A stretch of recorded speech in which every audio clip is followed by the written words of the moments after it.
This NFL Final Predictions edition of the Sports Gambling Podcast is brought to you by Underdog Fantasy. Sign up with promo code SGPN to score up to $1,000 in bonus cash. We're also brought to you by Rhythm. Get your 7-day free trial today by going to sportsgamblingpodcast.com/RITHMM and make sure to enter the free roll football contest. Up to $3,500 in prizes up for grabs.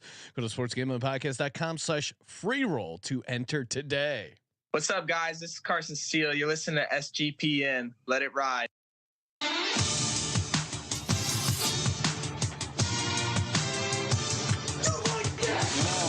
Cox. He's one of those guys who will get penetration.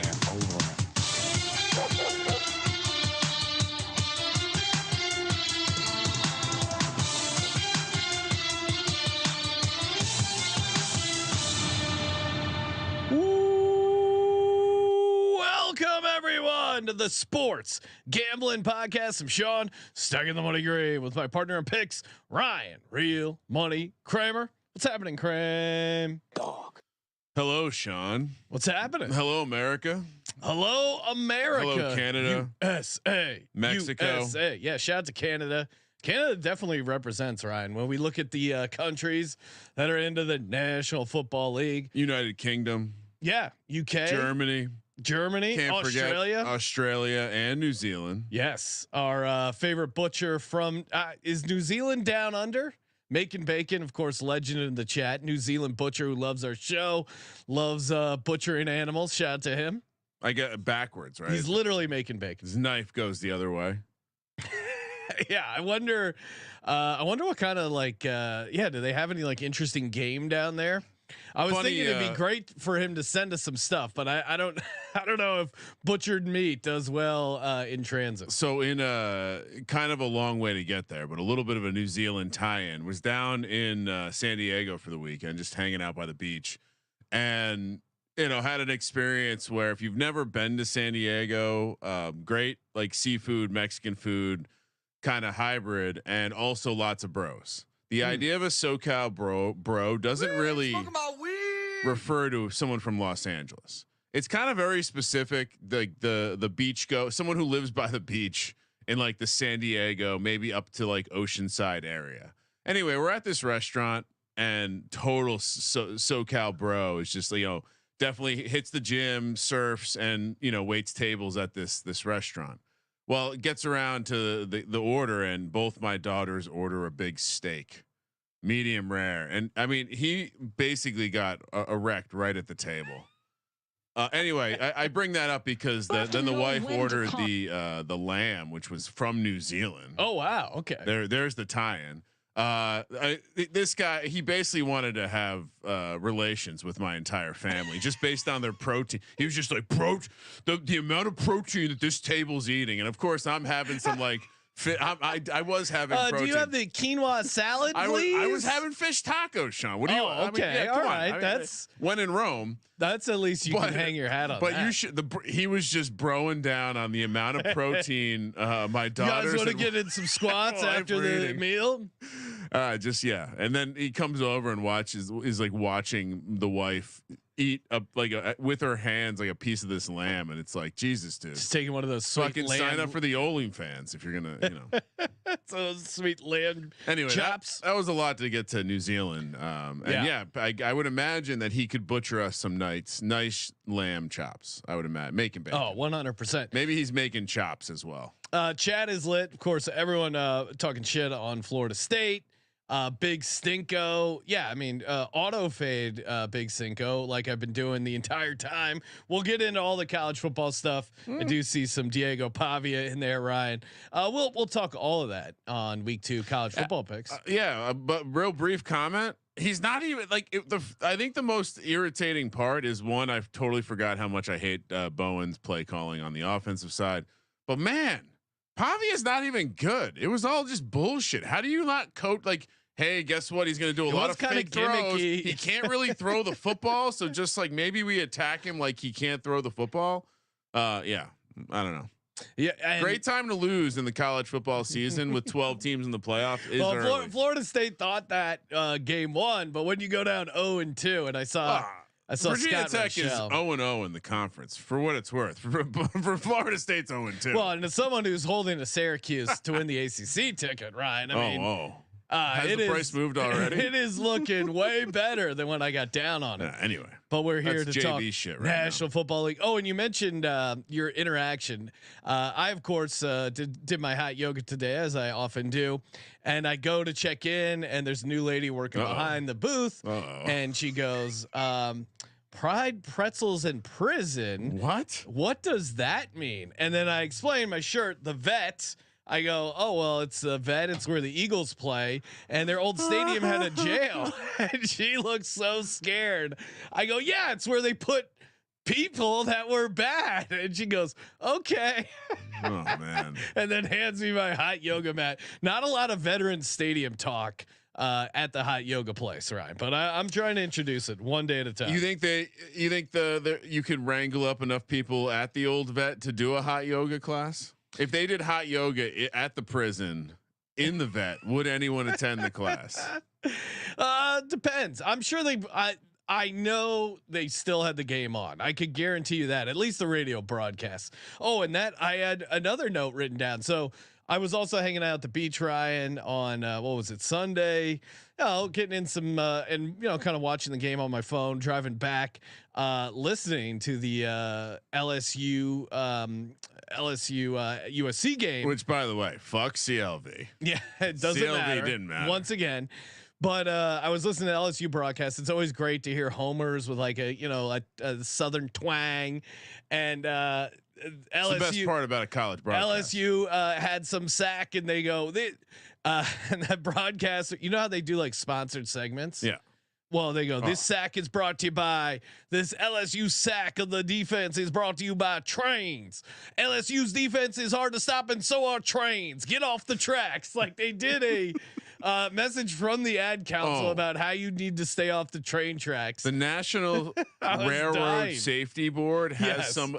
Where are they getting all this money to advertise? Who is? I mean, I'm not a big conspiracy theory guy. That's probably a lie, but I like to consume a conspiracy theory or two. How come no one's looking into big railroad? How the railroad has all this money to warn people to get off the tracks?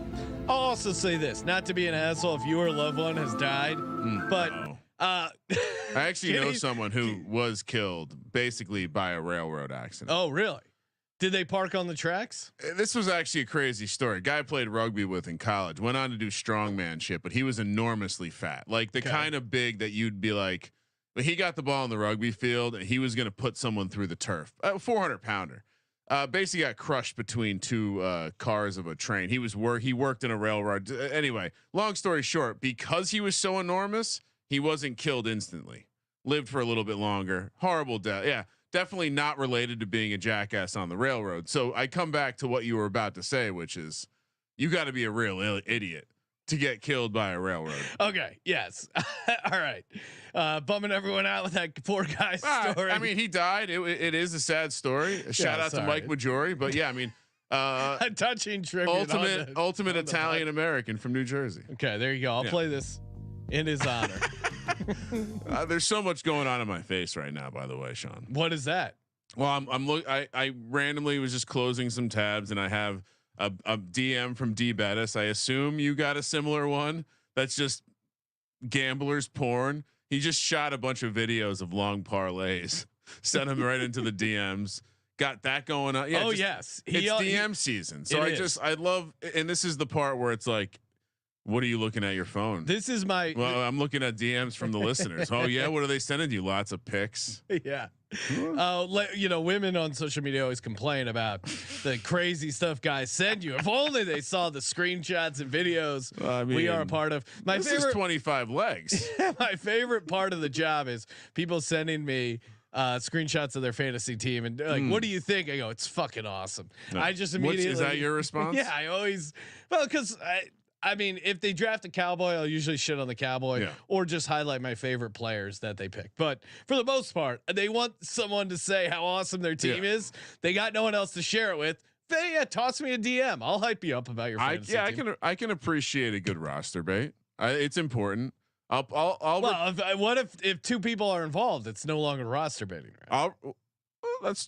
Group roster baiting? Yes, exactly. Okay, we're not like suffocating each other here.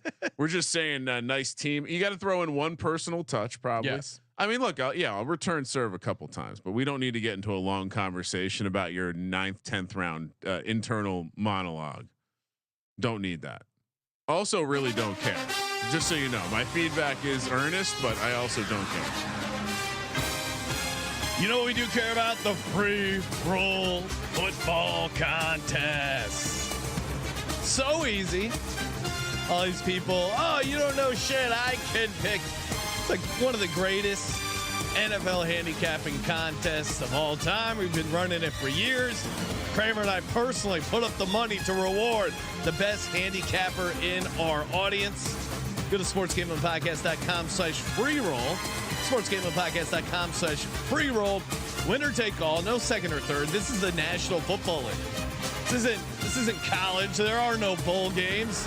One person goes home with a nice chunk of change, $2,500 or $3,500 if you are a member of the Patreon community.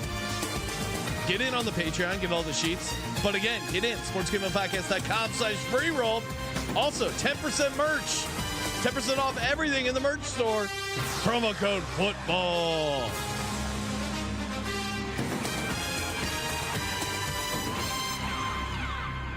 Catching up with the chat. Yes.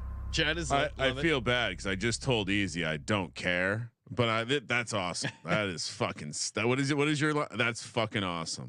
Kramer. Also, just real quick because yes. I did see his name earlier. I think in the free roll football contest, but shout out to Nagels. Noticing Bagels. my Kerry Collins jersey. I appreciate that. Yes. And Easy, of course, drafting Malik Neighbors in 2 drafts. So he was pretty excited about that. All right, Kramer, we're going to give out our win total locks. Yes. Close out award season and then walk you through our entire playoff bracket based off what we gave out in the 32 NFL team previews.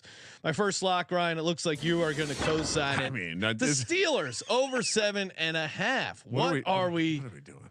What are we doing, people? And what's making me love this more is the sharp community, the nerds, I was running. I mean, their expected win total last year. This the pie tag was very Mike Tomlin. Get your fucking slide ruler and compass out of Mike Tomlin's face. He's working here. Yeah. Their quarterbacks suck. Have you watched the Steelers team the past decade? Yeah, their offense will probably suck, but actually they do have Jalen Warren and Najee Harris. They got, they got Pickens, they got Freiermuth, they got enough to do a little damage, and they got a damn good defense. They always figure out ways to win.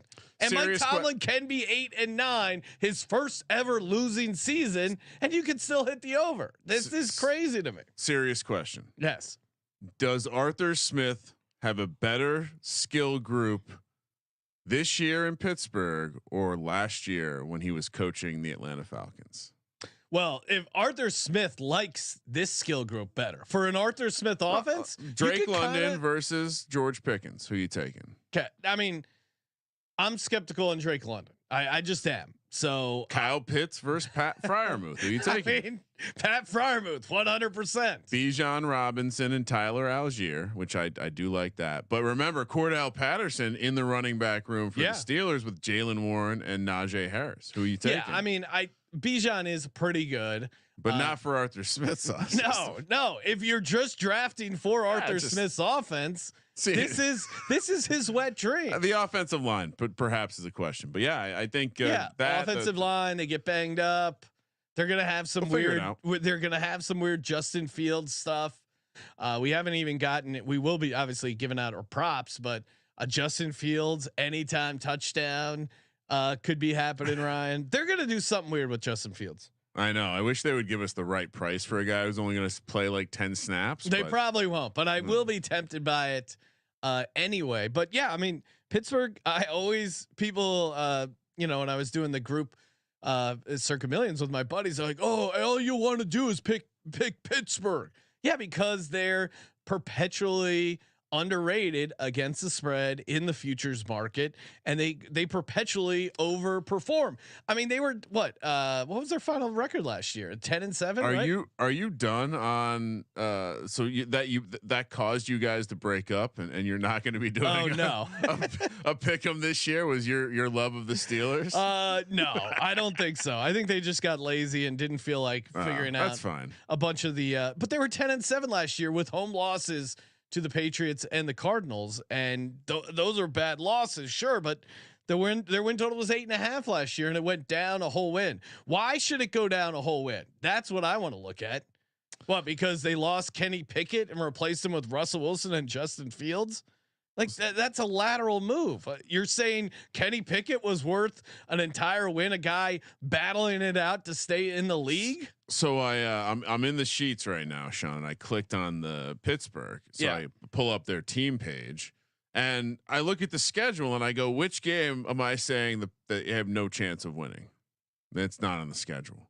Their biggest dog spots, Sean, are some divisional games against Cincy and Baltimore, where somehow they're catching more than 3. Yeah, and a road game in Philly. Yeah. Anyway, obviously we love the Steelers, but also there is a crazy undertow of smart individuals planting their flag in this is Tomlin's bad year. This is the year where the Steelers don't get home. I don't get it. Like everything they're bringing up as to reasons why they're not going to get over their win total or not have a successful season. These are issues they've dealt with all post Roethlisberger. It's been bad quarterback play, issues with the offensive line, and unsustainable records in close games.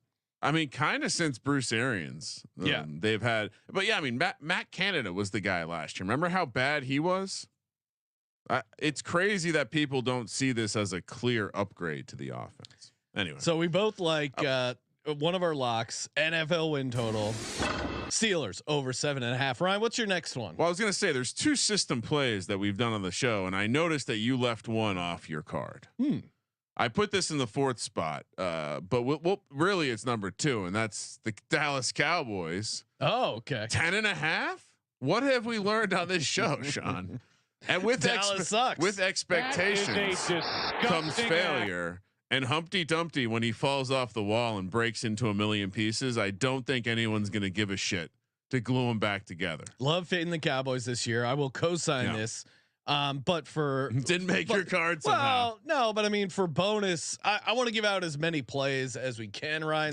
This is one people the fans know I'm behind at Dallas under. This is a strong play right here. And I would say for those of you who said, "Oh, they've been good in the regular season," there actually is a good case as to why Dallas isn't going to be that 12-team regular season juggernaut. They don't have a viable running game. I don't think fat ass Zeke and Rico Dowdle are good. Boy. They've really We're body shaming again. They've really fallen apart when it comes to their offensive line. CeeDee Lamb just got into camp, and Micah Parsons still looking for a new deal. Dak looking for a new deal. Jerry Jones wants to fire Mike McCarthy, but he can't because the guy keeps winning 12 games. Jerry Jones is rooting for this season to go poorly. He knows they're not going to win the Super Bowl. The worst case scenario for Jerry Jones is if they win 12 games again, get into the playoffs and get their ass kicked, because then he might have to bring them back. Or honestly, like worst case scenario for the Cowboys is that they win 1 game in the playoffs. Because then it's like, man, we never win in the playoffs. We have to keep this together. But he doesn't want to have to pay all these people. He wants to blow the whole thing up, bring in Deion Sanders, and move on for Mike McCarthy. Yeah. I mean, I don't know. What I was trying to figure out is is there a possibility he fires him in season this year because he's getting more and more desperate? Not typically a fire in season guy. He's one of the, I think 450, one of the chalk. He always is the coach fired. Yeah, I mean Jerry Jones doing something irrational midseason, I think is well within the cards. And you look at their defense, like they had how many pick sixes did Bland have? 5. That is not sustainable. Like when you have pick sixes, it's an automatic win. I just think the defense is kind of going to get exposed, and Bland is going to be out. you want to talk about injuries they're already dealing with. He's going to miss 6 to 8 games. Yeah, it to sounds start like the season. Sounds like week 6 is the earliest he'll get back. Yeah, and they play a first place schedule. So yes, I'm with you, Ryan. Under on the Dallas Cowboys. Real quick, the bye week for the Cowboys, it comes where Jerry can shoot over to Arizona and catch him against catch Colorado playing Arizona there. Maybe have a quick conversation with Prime about getting them locked up for the following year. So worth noting, it does line up nicely for to Jerry. Maybe quiet. Can we get one of those plane trackers? Make sure he's not going out to Colorado at all. Oh, keep an eye on things. I think you're on to something with I mean, he wants the shiniest of the toys. Oh, and what I mean, just the press conferences alone of Prime and Jerry Jones, they're going to be in it. Of course, hopefully you guys have signed up already. Underdogfantasy.com. Use the promo code SGPN. Get you set up, get you ready for the NFL season. Deposit match up to $1,000 in bonus cash. Use the promo code SGPN. Baker Mayfield, week 1, Ryan, passing yard set at 247.5. I like the Bucks passing game to hit the ground running week 1, like the receivers, like the matchup against the Commanders secondary. I'm going higher on Baker Mayfield, 247.5 passing yards. And in the lobby right now, one of the promo slips is Travis Kelce to have a half receiving yards. Oof. Obviously, that is a higher play for me on my system. Underdogfantasy.com, promo code SGPN. Loving all the boosts. Getting boosted constantly. Oh, the boosts are great. All right. So you gave out 2, which I co-signed. What's your second? My third is the Denver Broncos over 5.5 wins. I like what I've seen out of Sean Payton. I like what I've seen historically out of Sean Payton. This was a team that let up 70 points and the season was completely derailed. You want to talk about, I mean, they were begging their starting quarterback to take a pay cut or to be benched, and they still almost made the playoffs with that roster. Sean Payton already started the churn, brought in Bo Nix, a guy he's going to be able to scheme up for. I think they're going to be able to run the ball. Cortland Sutton is still very viable. I like some of the playmakers they have on the defensive side. Them to get to 6 wins is very, very doable. And Sean Payton doesn't, like, his worst seasons are 7-9. He had a little run there in New Orleans at 7-9 with Drew Brees, I'm pretty sure. And so, people are just like, oh, it's because he had Drew Brees the entire time. There were other years outside that, the Jameis years where he was still 9-8 and, getting wins with Taysom Hill as his starting quarterback. This guy finds a way. I mean, look at that season last year for the Denver Broncos. It was an unmitigated disaster, and they still got to 8-9. They lost games to teams they should have beat. They should have beat the Patriots there last season. So like they had more meat on the bone on that season. So yeah, 8-9 last year. I think they're going to be at 9-8. I think they're going to sneak into the playoffs. Over 5.5 wins. Love it. So yeah, give me the Denver Broncos over 5.5 wins. Nice. Tough start to the season. We'll see. You gotta get over those. Do you think so? I mean, just as situational guys to open on the road in a loud stadium, and then you have the Russ revenge spot followed with a road game in Florida, and then a back-to-back road spot where the Jets are off Thursday night football. Okay, so I guess you gotta get through that first 4 games, and then it kind of loosens up a little bit. I would counter by saying Mike McDonald making his first. Oh yeah, definitely first game as a head coach. Sean Payton obviously has coached way more than that, and I think it could be a revenge game for the Broncos more than Russ. Like who was sticking up for Russell Wilson when he left for the Steelers? Literally no one. There are a lot of people on that Broncos team that are pissed off at Russ. Russ is one guy, and we know the Broncos are good at elevation at home those first 2 weeks ATS. So I think that game's going to be interesting. But I also know that when we're doing the show in a week and 2 days from right now, you're not going to take. You're not going to fade the Steelers in that spot. Highly unlikely. I don't think so. What do you think the spread's going to be? I mean, the look ahead was 3-point home dogs. Yeah. So you don't take the Steelers as road favorites. Probably moved against the Steelers, I would guess. You don't take the Steelers as road favorites. I'm sure if Britton was in the chat, Steelers insider, he would agree. That's not the time to take them, and that's actually the time to take the Broncos. TJ Watt completely murdering Bo Nix is also in the range of outcomes. It's a possibility. So, yeah. Again, I'm not gonna be making any bets in week 2. I'm gonna get through week 1. I take it 1 week at a time, Ryan. I know it's fine. We're just talking macro points here in the National Football League. All right, number 3. I think you also agree with this one, but I'm on all sorts of we'll call them basement cases on the Falcons this year. I got to be on the win total 9.5. I saw it's being dealt at 10.5 still in some places with some juice, some heavy juice. I mean, I'm on the alt. I would play the alt unders. I would play. I mean, least wins +1, 150 to 1. One of my more favorite circuit tickets that I have. So yeah, I think that the case against the Falcons is pretty simple. No one's making the case against the Falcons.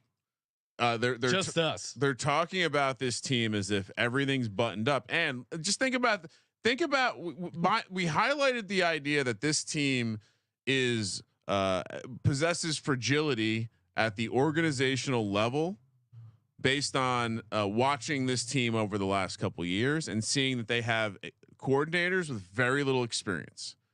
Like no one once says, hey, this is the same Jimmy Lake that cratered the University of Washington program when he was given some responsibility. And then you look at the schedule, Sean. You start with the Steelers at home. This is a tough schedule. Tight butthole game because coming out of that when you go on the road to Philly, which and Kirk Cousins, hopefully there's not a water issue. No preseason work with an entirely new offense. That won't matter. Coming off an Achilles injury. And then after the Philly game, they got to go play the Chiefs, who I think both of us think are going to start fast this year. Chiefs still good. And then the quote unquote lightening up of the schedule is 2 home divisional games against the Saints and the Bucks. Okay. So okay, let's say the season doesn't start out rosy. How does that go? Why does everyone assume that Raheem I shouldn't say everyone. I don't listen to a lot of people. Sean, you consume more content than me, but why is everyone just saying, yeah, Raheem Morris is the right guy for the job. He's going to unlock all this. You know what? The coordinator, he knew Sean McVay, he runs 11 personnel. Boop, we're fixed. Is it going to help Kyle Pitts not trip over his own fucking feet? Is that going to get fixed? Is Bijan going to not be soft anymore? Cool fucking angle on that touchdown he scored last year, but kind of a video game player. I'm going to side with Arthur Smith on Headache Gate. I have a feeling he was acting like a bitch, and Arthur Smith had to send a message to the team. I think Tyler Algier will be heavily involved in the offense. I think also we're forgetting, even if you are a good veteran quarterback, but it takes a while to hit your stride. And you pointed out that tough schedule. Like, I think this team could really kind of crater. There's not who is the leader on the team? Judon, who refused to sign an extension and clearly just a mercenary. Like where's the leadership, vibe, right? Yeah, they're all just looking to get. He's looking to have a career, and maybe everyone got paid on this team. The ratio of how many dudes have gotten paid or are gonna get paid or hearing about how good they are, that's shit. I love any way you like to fade this, and I see Nagels is chirping at me in the chat about drafting running. Of course, I think drafting running backs high is a silly move, and investing any sort of equity in the position is minus EV. I would point out that if you're gonna play the under win total, play the missed playoffs, please. Yeah, like the South is not getting 2 teams in the playoffs, I don't think. So it'd be pretty shocking to me if they if they go 9-8, they're probably not winning the division. They're probably not making the playoffs. Now, yes, Tom Brady and the Bucks. Brady he didn't really hit the ground running. Like, they did obviously win that Super Bowl the first year, but if you remember, if you go back, there were some like weird losses in there. They lost at the Bears. They got destroyed by the Saints 38-3. And then there was a point there where they were 7-5, really in the mix to maybe miss the playoffs. Almost lost to the Giants on Monday night too, if I'm not mistaken. Maybe that was a different season. Yeah, 25-23 they won in New York, but there were some moments really where that offense struggled, and it had a ton of talent. You know, you have Mike Evans, Gronk still playing at a high level. And he struggled. He struggled to figure it out. They had a very good defense. They got incredibly hot late, and obviously went on a run there to win the Super Bowl. But I don't think it's not crazy to not think Kirk Cousins is Tom Brady. So if a guy like Tom Brady, a guy who puts in all the time necessary, a guy who does have some talent, that the fact that he struggled, I think, just sets you up with some. And we need realistic expectations for this Falcons. It's being underreported, but Cousins' in-laws live in Atlanta. Yeah. Do you want to live near your in-laws? That wasn't the case when he was in Minnesota. That was very far away from the in-laws. Now very close to the in-law. I'm sure it's fine. I'm sure it's nothing. But yeah, no, I think that it's crazy.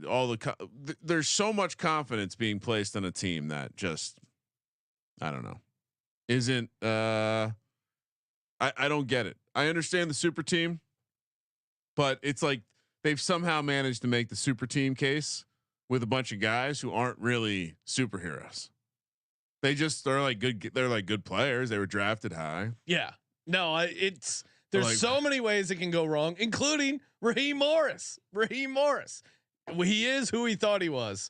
All right, Ryan, before we talk next win total, let's hop in the lab real quick. Oh, really? AKA the Rhythm Lab, sportsgamblingpodcast.com/RITHMM. Spuds has his goggles on. We're going to start poking around here. Rhythm already has their prop data out, and this one jumped out at me. Right? This one, I think, when we do the props show with the man in the box, the laddie daddy himself, CJ Sullivan, I'm gonna use this one. This one, I mean, this is crazy. So, you know what, Ryan? This will be fun. So his number is set at 37.5. Rhythm predicts he's going to have 69.1 receiving yards. So obviously a smash over recommendation. What receiver, and I'm excited to play it. What receiver do you think they're describing? AJ Brown. No, they're not setting AJ Brown's receiving yard line at 37.5. Do you want to give out a real guess so the audience thinks you know ball? You're excited about it? Yeah. I like this guy. It's gotta be Jahan Dotson. No. Adam Thielen, Ryan. 37.5 his number is. Why are you excited about that? Because it's so incredibly low. And I think he's going to get there. Rhythm does as well. 69.1 is their prediction. Adam Thielen over 37.5 yards. Tons of data, tons of props, and of course the NFL betting models, college football betting models. They got it all, and a free 7-day trial. sportsgamblingpodcast.com/rhythm to get started today. All right, so I've got Pittsburgh, Denver. You got Pittsburgh, Atlanta. We both got Dallas. My next lock, Ryan. Tennessee over 6.5. We've been town criers for Will Levis, but I think the offense is going to be pretty good, and the defense I think maybe not as bad as people think. They traded for that linebacker from the Rams. They've been quietly putting together a couple nice pieces here, and really I think they're just going to be able to hang around in a bunch of games and get some wins here. I'm very surprised it is this low, and I think the AFC South is going to be a little bit closer than some people might think. This is, I mean, obviously we like the Will Levis passing yards, but yes. Tennessee to get to 7-10, I think is very, very doable.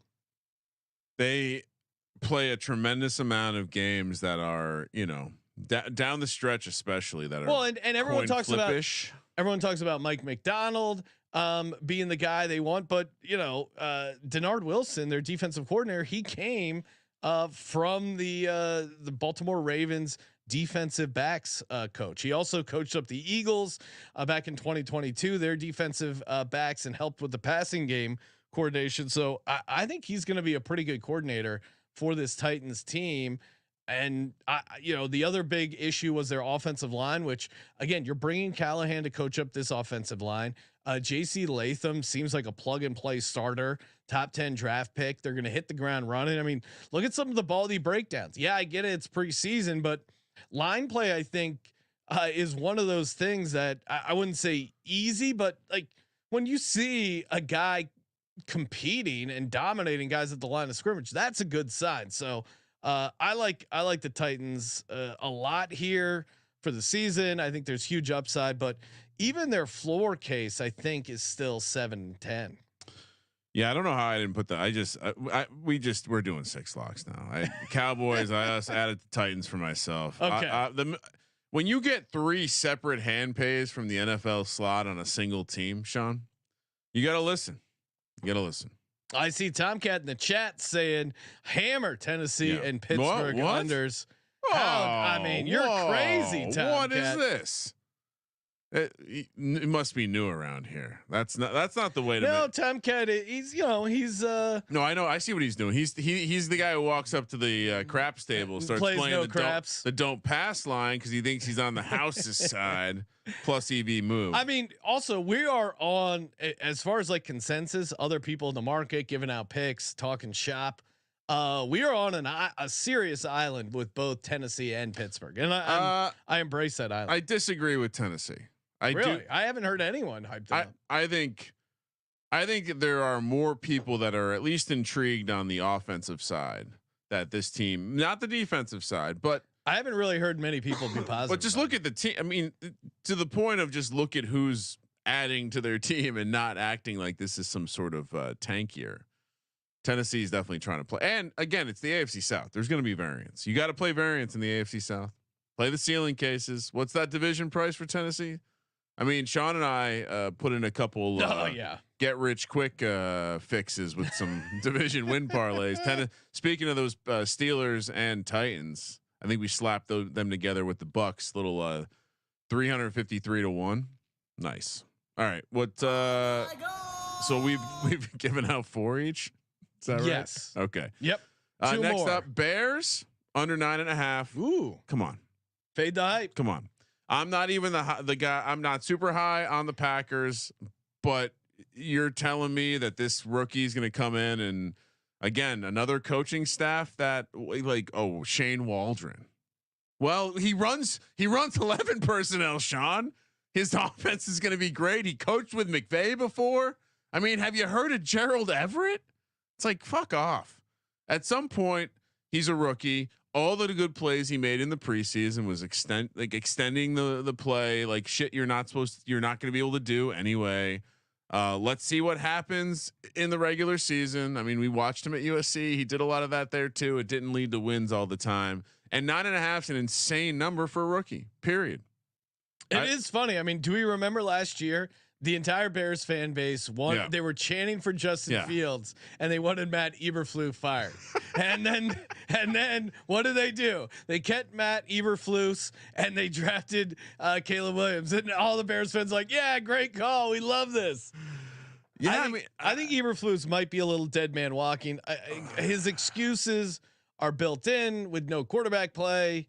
I just don't know if I could see a situation where, hey, this isn't the guy we want to develop and take Caleb Williams on this journey.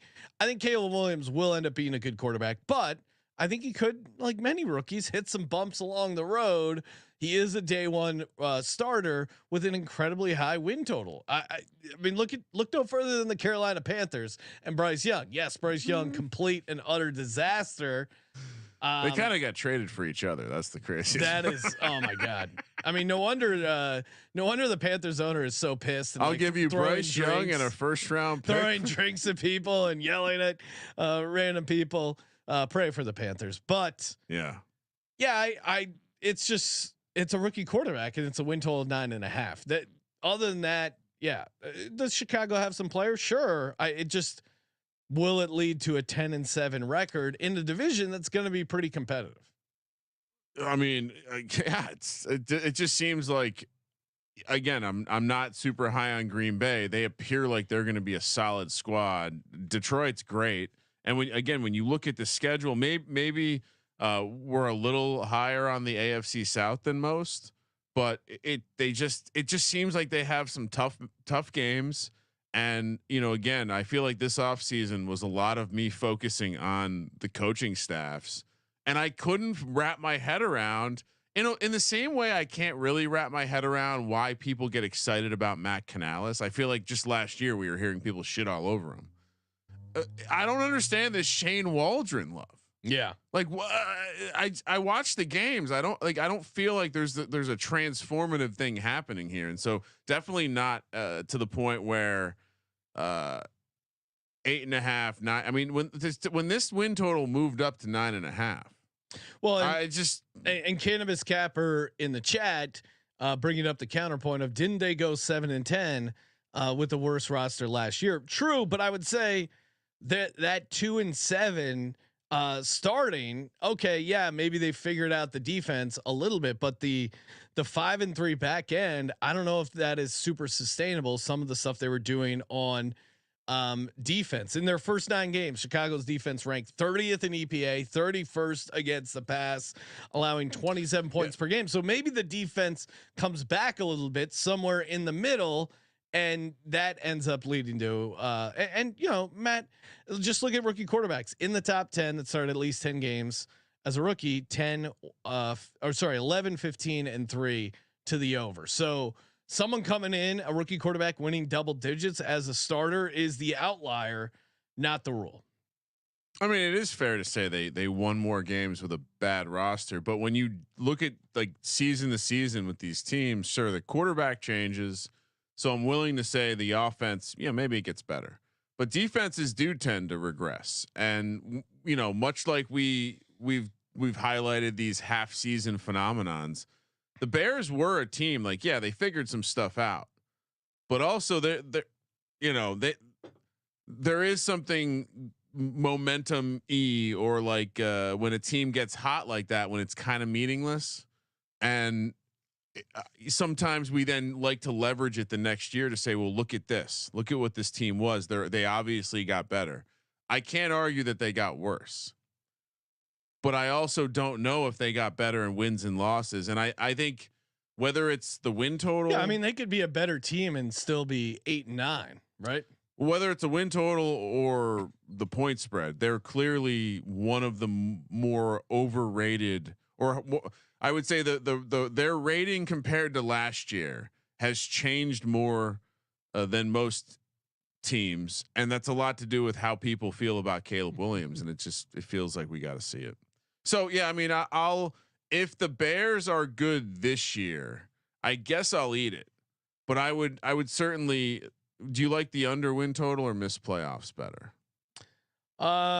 Yeah, I gave out missed playoffs. I'm pretty sure on the team preview. I like that better because they could be 9-8 and sneak into the playoffs. I think that could certainly be an improvement from last year, right? Like being 2 games better than last year, getting into the playoffs.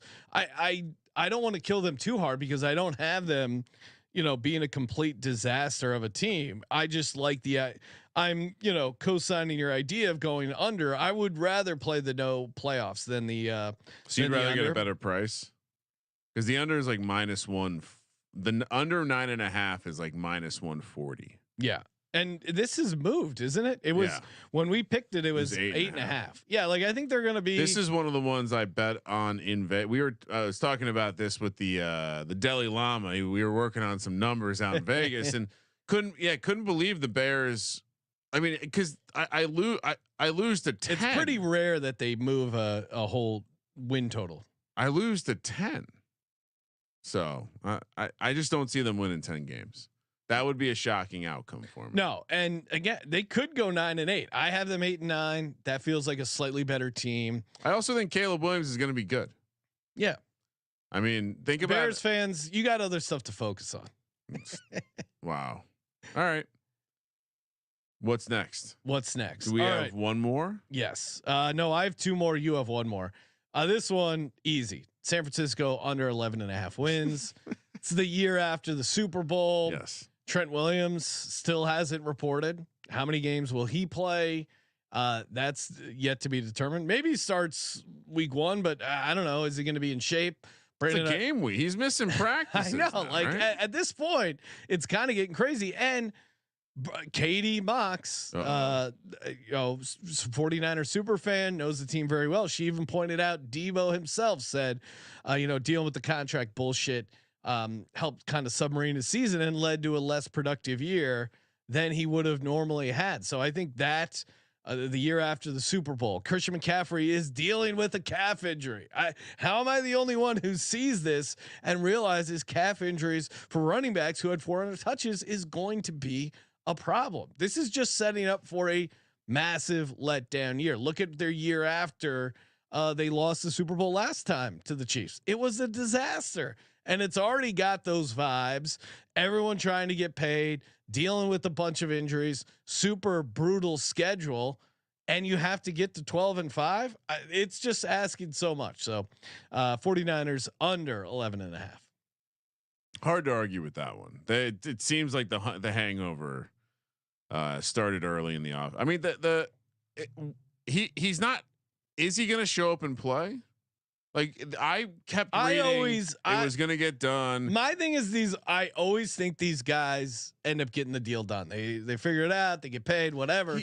But there is always someone that trickles in that maybe misses one game, a couple games here, and losing to the Jets week 1 could be the difference between 12-5 and 11-6. So pissed we didn't bet that +6. It just seems like that offensive line might be bad if he does. Like it might not be great with him. And again, I don't take too much in preseason, but his splits Brock are Purdy crazy. looked fucking horrible in preseason. He looked really bad. It's preseason, but it did seem like the offense. If you're a starting quarterback from a team that just went to the Super Bowl, you would expect to look a little sharper. Again, and it was a lot. Yeah, there was.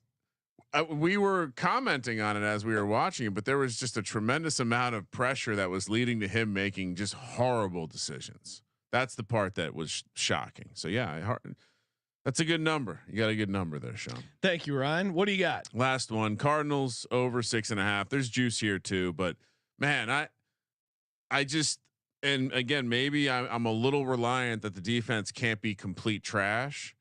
But I think they've upgraded it. The players seem to have bought into Gannon's system. We don't hear much talk about year 2 down in Arizona, but both sides of the ball excited about year 2. Defense brought in some players. Offense, it's Kyler year 2, and no one's really talking about him. Or again, I don't listen to much, so maybe there's lots of people talking about him. They brought in Marvin Harrison. Not a ton of like training camp videos and buzz with Marvin Harrison. Just a couple things here and there. It wasn't like Malik Neighbors. Under the radar. Wait, I thought you were high on the Cardinals. No, I'm kind of pointing it out as like this is like a top shelf guy. We're not hearing as much as some of the other first round players. Kyler kind of flying under the radar, 50-1 MVP. Feeling good, came back, even though he's a comeback player of the year, potential guy this year. He already came back last year. He was starting to look good at the end of the year, slinging the rock. And I think the receivers now, when you look at Marvin Harrison Jr. and which means Marvin Harrison Sr. will be around, which I don't know if any of the refs, maybe that will affect some of the officiating, but yeah, I know Trey McBride, potential superstar, Michael Wilson, Greg Dortch, the running game with James Conner, Trey Ben. It's hard to imagine the offense will be bad. And so if the defense is decent, hard to see a world where they don't win 7 games. I'm very high on the Cardinals, obviously, but over 6.5 feels very, very, and play the ceiling, much like Tennessee.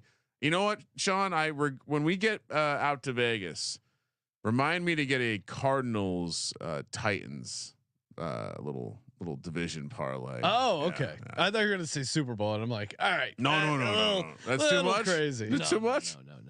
All right. Last win total for me.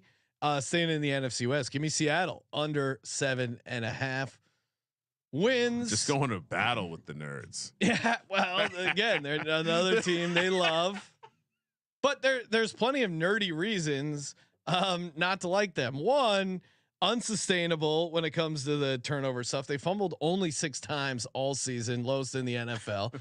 The fact that they just Pete Carroll, a guy who, like Mike Tomlin, all he did was win games. Okay, I get it. He doesn't use your fancy computers, but the guy knows how to coach football. I just think moving on from a guy who in Seattle 137, 89-1, maybe he knew a thing or two about football. Maybe he was involved in propping up Geno Smith. Super skeptical about Geno Smith without Pete Carroll and what they're trying to do with that offense. Very skeptical that's going to be a good formula. It is a weird team for the nerds to be high on. Yeah, I don't not really buying the O-line issue. Geno already dealing with hip and knee issues that I'm the only one who has a bearing on. Sean, we got to get the Sam Howell most interceptions bet in at all costs, please. They also have some weird like scheduling stuff that's bad for them. 5 road teams visiting Seattle will have more than normal rest. They also have the 3 games in 11 days, and those are against some super tough teams, including Mike McDonald going on the road for Thursday Night Football in San Francisco. Like they're just, I think it's going to be a much tougher season than people think, and I'm not in on Geno Smith. Again, a lot of confidence in a guy. A couple of years ago, we would have clowned all these teams hiring defensive minded head coaches because that's not the way to do it. Because then when your offense is good, they just get hired off to be a head coach. But now we're excited about all these teams for some reason. Seattle certainly has a ton to question. I know that we've seen the coordinator have success at the college level. I know he brought over a lot of his staff from Washington, and I know that the defense, as far as like one of the modern schemes in the NFL, he's running it. But I don't know if that means it's going to show up right away. We generally point to scheme changes and say this takes a little bit of time. So, I mean, to your early Denver love and to the idea of just fading this team if they start off slow. I mean, they've shit all over Sam Howell on a radio show. He's the backup quarterback. If Geno gets banged up, this also feels like Tyler a team Lockett already hurting. One of the lowest floors in the league, I think. Yeah, I mean, I think they're a fun, like everything could go wrong. Mike McDonald, he's not tied to Geno Smith. If Mike McDonald had a chance to draft the quarterback he wanted, you don't think he'd be a little bit interested? So yeah, give me Seattle under 7.5. So my win total locks: Pittsburgh over 7.5, Denver over 5.5, Tennessee over 6.5, 49ers under 11.5, Seattle under 7.5, Dallas under 10.5. Ryan? Pittsburgh over 7.5, Tennessee over 6.5, and Arizona over 6.5. I did 3 overs and 3 unders. That's not representative of what I did for the teams. Way more unders, guys. Way more unders. And then Atlanta and Chicago under 9.5, and Dallas a very lofty 10.5. All right, we're gonna get to the awards market and then walk you through our final playoff predictions. Before we do that, shout out to Game Time. Head over to GameTime.co or download the Game Time app. Use the promo code SGPN. Get you $20 off, baby. Sports, music, concerts. Maybe you're one of those Chargers fans who are super excited about the season. Own the stadium. Don't sell your tickets to the Raiders fans. They kicked your ass. Now you and Jim Harbaugh, you guys got a plan. Chargers fans excited for Chargers fans, or hey, if you're in the LA area, catch a Dodger game. Great price on some Dodger games. Nice little get-in price. Support your USC Trojans. Just looking at stuff that's around me. Hey, last second tickets to the Eagles game in Brazil. You can get them on Game Time. How? Yeah. Oh yeah, that's crazy. They got plenty. It's not sold out.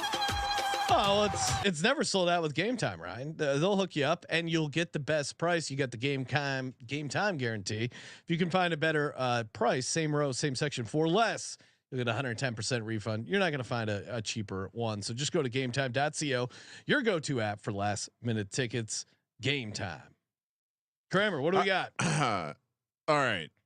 MVP. Yep. You want to do that first or last? Oh, we can do it first. Yeah, this is super low. I almost put Jared Goff here because of all the CLV I have with a 50-1 Jared Goff MVP ticket, but Mahomes 6-1. You can still get 6-1s out there too, Sean, which is shocking to me. Money coming in on not Mahomes just seems like Mahomes is teed up for a huge year. seems like the Chiefs are teed up for a huge year. Hangover, we know, gets cured by the water in Kansas City. So yeah, I'm going chalky this year with my MVP. I gave out Jalen Hurts on the NFL futures episode at 20-1. It's since plummeted all the way down to 12-1. So I still like it there. He's in that sweet spot. It's a good year for the offense. I think AJ Brown is going to have a massive year offensively, production wise, and I think that's going to help carry Jalen Hurts to an MVP performance. Yeah, give me Hurts MVP, Ryan. 20-1, potentially a stack with offensive player of the year maybe later. We'll see. Interesting. We'll see. And of course you like your Kyler Murray long shot, which I think has some life. If you're firing darts late, you got to go quarterback.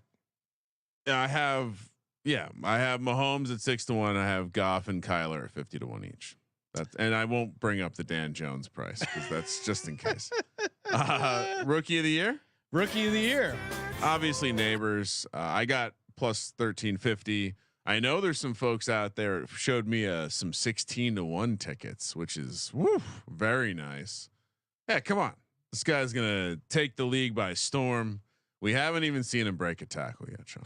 Again, CLV touting continues, but Bo Nix 21 plus 2100 gave it out during the summer. A great time to hop on Nix. He was obviously going to be the day one starter. And remember that? Yeah. Hey, Sean, you said Nix, but now he's third string. Yeah. Come on, guys. Look alive. Keep your head on the swivel. Oh, seriously, you see, look at the Eagles they made this poster about Kamala Harris. What do you think about that? Oh, gotcha. Yeah. Come on. Keep your head on the swivel. Wow. Pretend like you're not an idiot. Let's go. Click on the headlines. Yeah. Spend 20 seconds looking into something that's RTFM. Obviously fake. But Bo Nix, he was always going to be the guy. If I think the Broncos can sneak into the playoffs, why not take a sprinkle on Nix at 21-1? Even at 10-1, still like it. That was the price I hit with CJ Stroud last year for what it's worth. Yeah. Again, if he's a starting rookie quarterback that starts day one that you think has a shot to make the playoffs, fire away. Obviously, when it was 21-1, there's a bigger that difference between Broncos make playoffs at plus 760 is way bigger. At this point, I would say probably just take Broncos make playoffs, but officially on record at Nix there for offensive rookie of the year. Yeah, I would say like based on knowing all of what we know now, yeah, to me there you should put all the quarterbacks in the same price range. Yeah. And so probably a couple need to come down, a couple need to go up. All right. Defensive rookie of the year. I'll go. We both of the Robinson boys, one in Arizona, one down there in Miami, but I really do like the Chop Robinson 20-1 ticket that I got in the old satchel. Yeah. Verse is the other one that I kept going back. I kept debating Verse or Robinson, but in a year where no one was a top 10 defensive pick, again, you had to be 16 was the first defensive pick. Now, normally it does go to first rounders high up in the draft, but I think Chop has a great price. You can still get there at 20-1. So yeah, Chop Robinson. I'm with you, Kramer. I like it. But Jared Verse, I also like it 10-1. I think those, and maybe even Demarius there at 30-1. Maybe take a unit and split it between those three guys. It does feel like it's going to go to one of those pass rushers. You just kind of have to figure out which one. Darius Robinson's price is all the way out to 75-1 in some places, by the way. So we really, got, okay, yeah, negative CLV, negative CLV on that one. But the Chop Robinson, just well, I think there's no one else on that. There's not a lot on that defense. I would say. And Miami could get off to a good start offensively, force some teams into some passing situations, and Chop can get some sacks. That'll be pretty interesting. It is an interesting year though, to the point of maybe there is the potential for a defensive back because there isn't that name brand pass rusher. Offensive player of the year. You want to go first? Talk about your AJ Eagles Brown. stack. I'll say AJ Brown 30-1. Honestly, out of all the bets in the awards market, this one is my favorite one. He is just so primed. to have a massive year.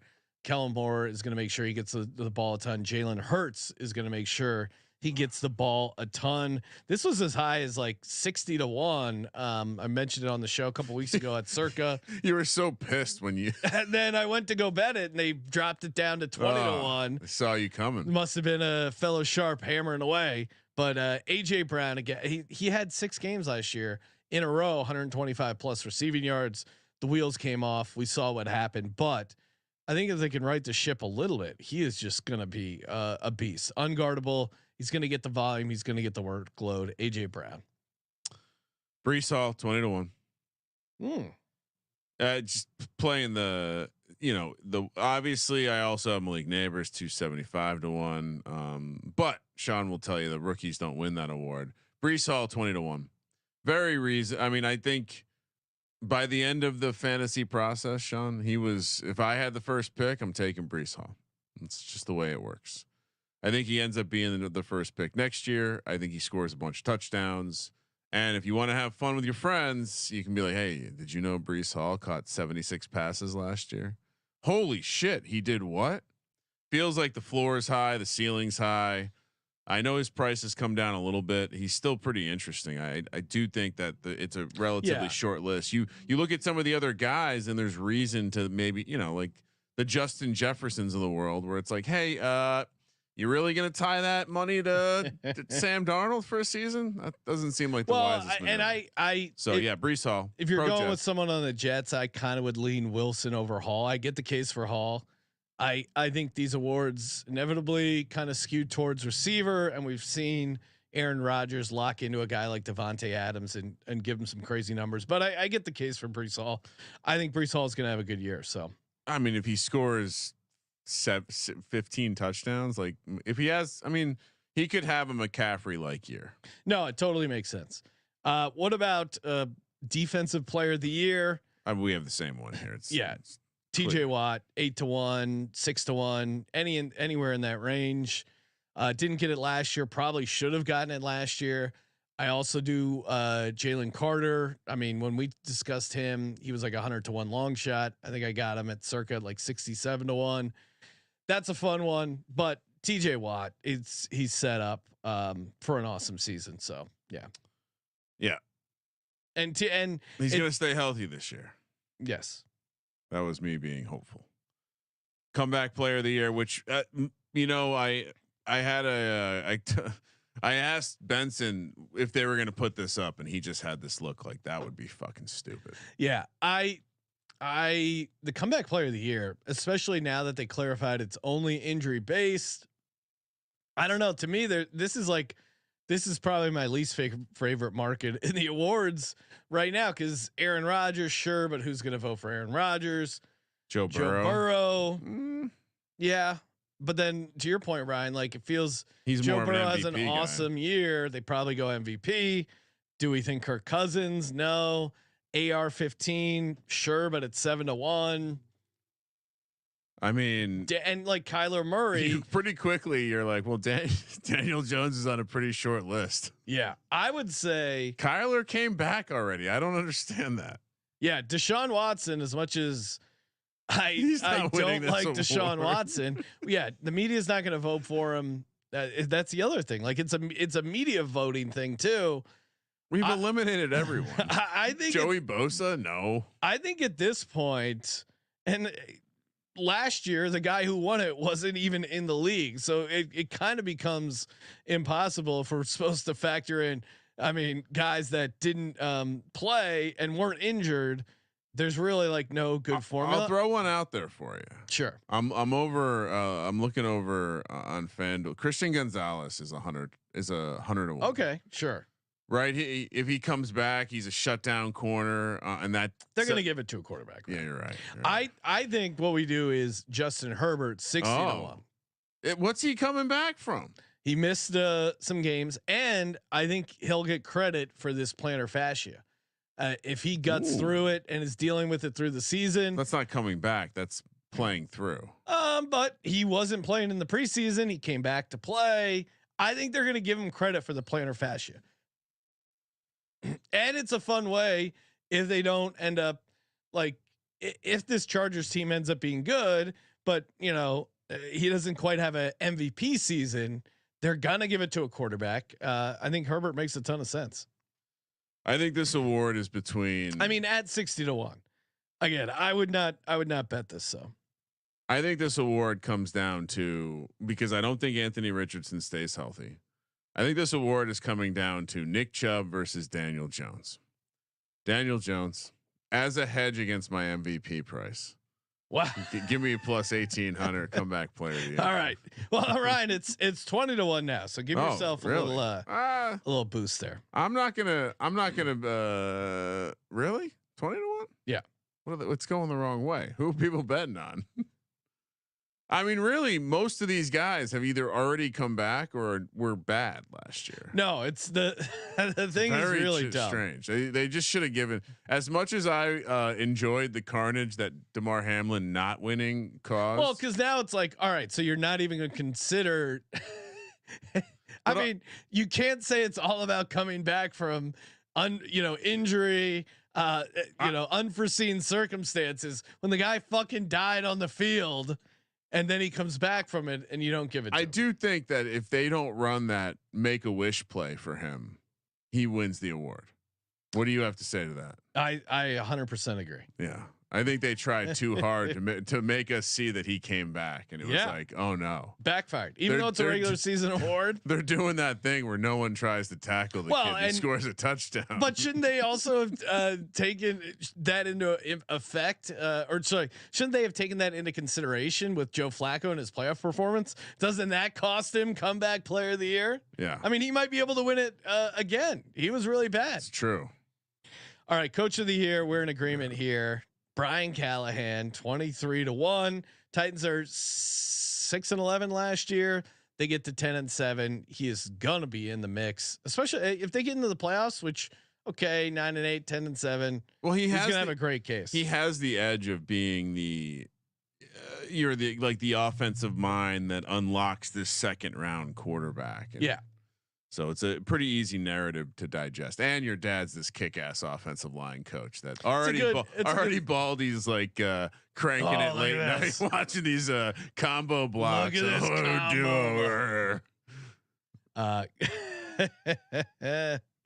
combo. So yeah, Callahan 23-1. You got to go first year head coach, I think. Now again, Stefanski was the outlier last year, but you look at historically. And we actually do have a roadmap for this. It's someone coming in, usually a new coach, and winning 4 or 5 more games than they did previously. So Callahan fits that mold. We're high in the Titans. It's a fun way to play the Titans. Again, like it's the best way. 10-1 to win the division. I'd much rather have Callahan coach of the year at 23-1. Don't you think it's the best way to play play them? Play their upside, yeah, certainly. Because I think. Them to win the AFC or number 1 seed, that's getting too crazy. But if we think they can get into the playoffs, if we think maybe they could win the division, 23-1 is a much better price. So Kramer, time for our final NFL predictions, the playoff bracket. Are you able to bring up the bracket on the screen? We got it on the screen. People love a good bracket.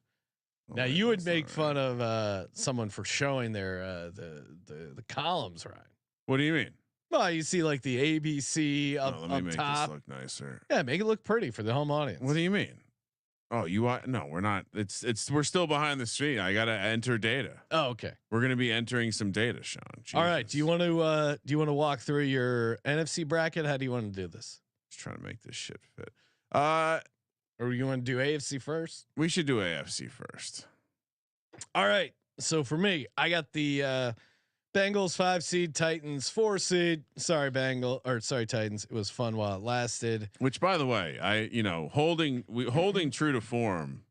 I will say, always fun to figure out to see where things land. I got the Bengals beating the Titans, Texans and Steelers. Couldn't you just see this as the playoff game? I'm going to say it's in Pittsburgh. They finally get that playoff monkey off their back. They get one. Steelers get it done. Jets, Bills in Buffalo. I mean, this is like a media exec's wet dream. Aaron Rodgers goes down. He doesn't get back up. Give me the Buffalo Bills winning at home. Okay. Bills at Steelers. I got the Bills winning it. Moving on. Very, taking all the chalk. I see. For the Chiefs most part. 1 seed, Bengals 5 seed. This is where Bengals go back. Little reminiscent, Wow. and Bengals get it done. Whoa, Then the Bengals. Whoa. The Bengals. It's the hair. You got into it, huh? Bengals head to Buffalo and they defeat the Bills. Bengals are your AFC champ. Kramer. Jesus, that was electric. I didn't see that coming. I take it Jake must have spoken to you about. No, he just listens to the show. I'm shocked right now. The hair. This must have been younger you saying, "Hey, that guy looks cool." All right, so did not think about this ahead of time, but as you were picking the upset for Tennessee, or would it be an upset? I was just thinking about how if that game actually happens and it's a Brian Callahan revenge spot, Oh, it'd be so good. it'd be so electric. Tennessee and Cleveland. Is Jameis starting? What's going on here? I like the Titans to make it into the second round. Have no problem advancing them to go face the Chiefs.